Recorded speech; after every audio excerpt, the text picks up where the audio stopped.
नमस्कार दोस्तों।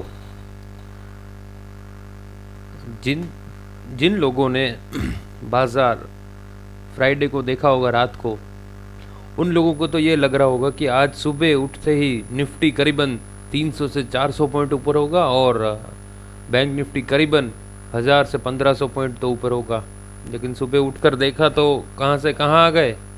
लेकिन जैसे ही बाज़ार इस वक्त 9:15 पर यहाँ पर ओपन हुआ 35,900 के करीब। तो दोस्तों, जब भी हम चार्ट सीखने के बारे में हम देखते हैं तो उस वक्त मैं आपको एक बात कहता हूँ कि डेटा के ऊपर भी फोकस कीजिए। डेटा यानी कॉल राइटर और पुट राइटर दोनों कहाँ पर हैं। करीबन 36,000 के ऊपर काफ़ी सारे कॉल राइटर एक्टिव रहते हैं। 36,500 के ऊपर भी एक्टिव रहते हैं। 37,000 के ऊपर भी कॉल राइटर हैं जो एक्टिव रहते हैं। उसी प्रकार से कॉल राइटर एक्टिव हैं तो पुट राइटर भी एक्टिव रहते हैं। तो जैसे ही इसके नीचे गया तो ये एक सीधा संकेत हमें दे रहा था कि बाज़ार अब नीचे जाने वाला है, या हम लोग इसके स्टॉप लॉस से, अगर आप ट्रेडर ऐसा है कि डायरेक्टली बैंक निफ्टी सेल कर सकते हैं तो इस स्टॉप लॉस से आप लोग सेल कर सकते हैं, ठीक है। लेकिन यहाँ पर मेरा रूल्स के मुताबिक मैंने एक भी कॉल या पुट परचेज नहीं किया था। लेकिन मुझे ये पता था ये जब भी ब्रेक करेगा 36,000 के ऊपर तब जाकर मेरी बाज़ार जो है वो ऊपर जाएगी। इसके अलावा मुझे 2 बार इसने सिग्नल मुझे दी। ये जैसे नीचे आया फिर ये एक मेरा बेस बन चुका था, इसके ऊपर भी जाएगा तो भी मैं बाय का कॉल ले सकता था। लेकिन मुझे थोड़ा सा सेफ खेलना था क्योंकि सुबह हमारा बाज़ार जो है वो थोड़ा रिकवर करने की कोशिश कर रहा था, लेकिन यूएस फ्यूचर जो है वो हमारे फेवर में नहीं था, इसलिए बाय करने में थोड़ा सा डर लग रहा था। तो मैंने सोचा चलो वेट कर लें। लेकिन उसके साथ साथ हमारी निफ्टी को सपोर्ट करने के लिए रिलायंस जो है वो बहुत तेज़ी से आज ऊपर आया, जिसका कॉल मैंने मेरी चैनल के अंदर दिया था। मेरे क्लाइंट लोगों को रिलायंस का कॉल दिया था और आज टीसीएस का भी कॉल दिया है। दोनों के अंदर अच्छा प्रॉफिट मेरे क्लाइंट लोगों को हुआ और बैंक निफ्टी के अंदर भी हुआ होगा। ये आप देख सकते हैं, मैंने अभी बात की कि 36,000 के ऊपर जैसे बैंक निफ्टी जाती है तो हम लोग 36,000, या इस वक्त प्रीमियम काफ़ी ज़्यादा है तो 36,200 का कॉल हम बाय कर सकते हैं। मैंने तो 36,000 का कॉल बाय किया था इस पोजीशन के ऊपर। ये जैसे ये आई, मैं एक बार लाइन यहाँ पर ड्रॉ कर दूँ ताकि एटलीस्ट हमें समझ सीखने के लिए हमारे पास आसानी एक रह जाए। ये दोस्तों 36,000 के करीब ये जो लाइन है, इसके ऊपर जैसे ही बाज़ार गई, इस लाइन को ब्रेक किया तो मैंने कॉल बाय किया था और मेरे क्लाइंट लोगों को भी मैंने बाय करने के लिए कहा था। और ये जो मूवमेंट है इसका हम लोगों ने प्रॉफिट अच्छा बनाया था।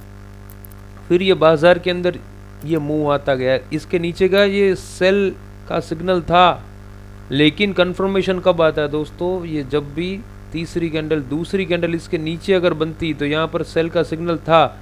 लेकिन इस वक्त 2 बजे के करीब कुछ न्यूज़ अब क्या हो रहा है, काफ़ी एक वीक से कुछ ऐसा माहौल बन गया है कि हमारे 2 बजे के बाद 2 से 3:30 के बीच में रशिया और यूक्रेन के बीच में जो कुछ भी कम्युनिकेशन हो रहा है, और उसमें यूएसए भी कुछ कम्युनिकेशन कर रहा है, वो 2 से लेकर 3:30 के बीच में कुछ ना कुछ करता रहता है।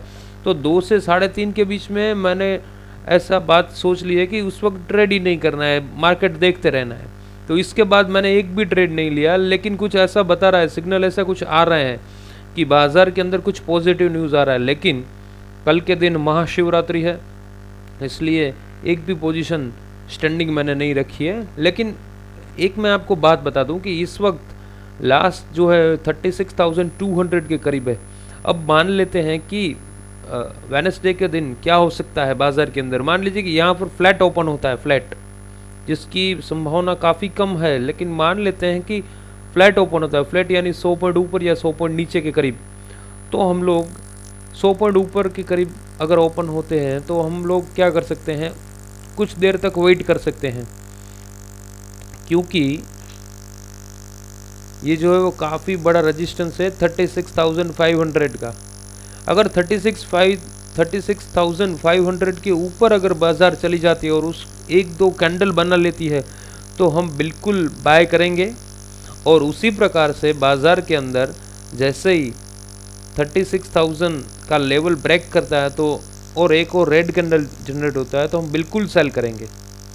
तो ये तो हो गई कुछ प्रेडिक्शन की बात। और उसके अलावा अगर मैं आपको एक चीज़ बताऊं तो रिलायंस के अंदर मुझे काफ़ी कुछ पॉजिटिव चीज़ नज़र आ रही है। मैं आपके सामने एक रिलायंस का चार्ट रखने की कोशिश करूंगा कि जिसके अंदर मैं आपको कुछ बता सकूं कि रिलायंस के अंदर भी काफ़ी पॉजिटिव चीज़ मुझे नज़र आ रही है। तो आप अगर बैंक निफ्टी के अलावा और कोई चीज़ के ऊपर फोकस करते हैं तो मेरी आपसे विनती है कि रिलायंस के ऊपर आज ये मेरा 5 मिनट का एक्चुअली कैंडल है।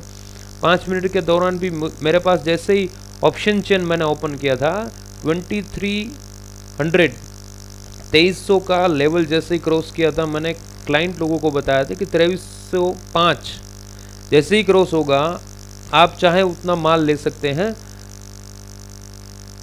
और स्टॉप लॉस आपको रखना है 5 से 7 रुपये का, क्योंकि अगर फिर से 2300 के नीचे आ जाता तो जो भी कॉल राइटर हैं जिन लोगों ने कॉल को शॉर्ट किया है वो शायद फिर से एक्टिव हो जाते। लेकिन यहाँ पर 2300 का लेवल जैसे ही ब्रेक किया आप देख सकते हैं नॉन स्टॉप ये शेयर चला है और ये 3 बजे के पास कुछ जो भी इंट्राडे जो भी ट्रेडर होंगे उन लोगों ने कुछ कॉल जो भी अपना इंट्राडे की जो पोजीशन थी वो स्क्वायर ऑफ करने की कोशिश की। और उसी प्रकार से TCS के अंदर भी आज मूवमेंट आया था। तो TCS के अंदर भी अगर आप चाहें तो मैं आपको अगर पोजिशनली बात बताऊं तो कुछ 3480 का SL के साथ 3480 मार्क माय वर्ड 3480 के करीब आप लोग SL रख सकते हैं। और इस वक्त उसका बायबैक की भी प्रोसेस होगी तो करीबन उसका टारगेट मैं आपको बता सकता हूँ 3700 से लेकर 3800 के बीच में कुछ इसका टारगेट निकल कर आ रहा है। एटलीस्ट यहाँ तक तो TCS मुझे नज़र आ रहा है। और रिलायंस का भी मुझे ऐसा लग रहा है कि करीबन 2400 से लेकर 2450 तक ये रिलायंस जाना चाहिए और स्टॉप लॉस आपको रखना है 2300 का।